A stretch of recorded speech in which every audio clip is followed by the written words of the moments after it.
Well,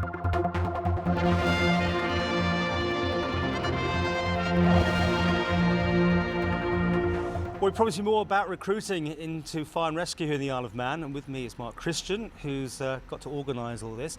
So there's less than a week. We've already discovered that to get the people's interest now. Take us through the process.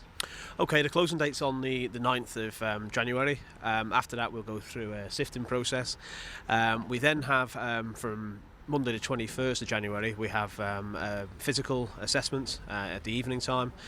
They run from 6 till 9.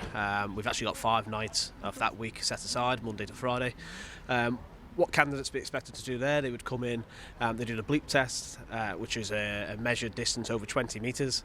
This is similar to what we filmed with the police, I guess, isn't it? Yeah, it is. It's a recognised system across the UK, and obviously they have to be at a certain point. They have to be at one end of the 20 metres when the tape sort of says, the bleep comes in, and that gets progressively faster.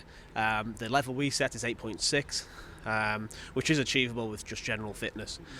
Straight following that, if they're successful there, they'll come out to the back here and they'll do some hose running with firefighting hose. Again, it's about a 23 metre length of hose. They have to run that out and make it up again 6 times in 8 minutes, and that just gives us a general level of fitness so we can measure them against that. And I'm sure that some people actually do some not expecting that, even because although you think it's obvious, you probably get some that don't get it. No, unfortunately you are right. In the past we have had some candidates turn up and struggle with the bleep test or struggle with the hose running, but it is a demanding job what we're doing, so we have to measure fitness.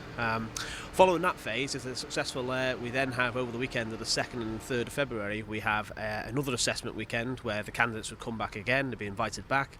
And on that weekend we do a number of tests with them, which include team building exercises similar again to what the police have done recently. They'll have scenarios they have to try and figure out and think best of achieving the result there.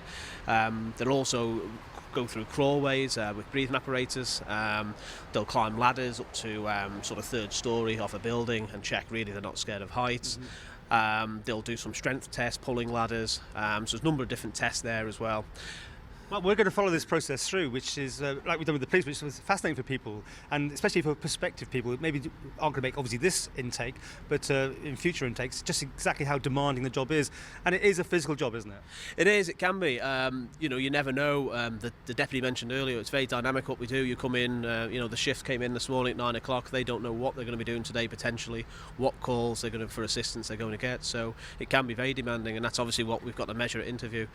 Following that, though, following all the physical assessments we do, there is then a formal interview, because obviously we need a balance in a person. There is a physical side, but there's also a theory side as well that we need to try and capture. So we're looking for the sort of all-rounded individual really.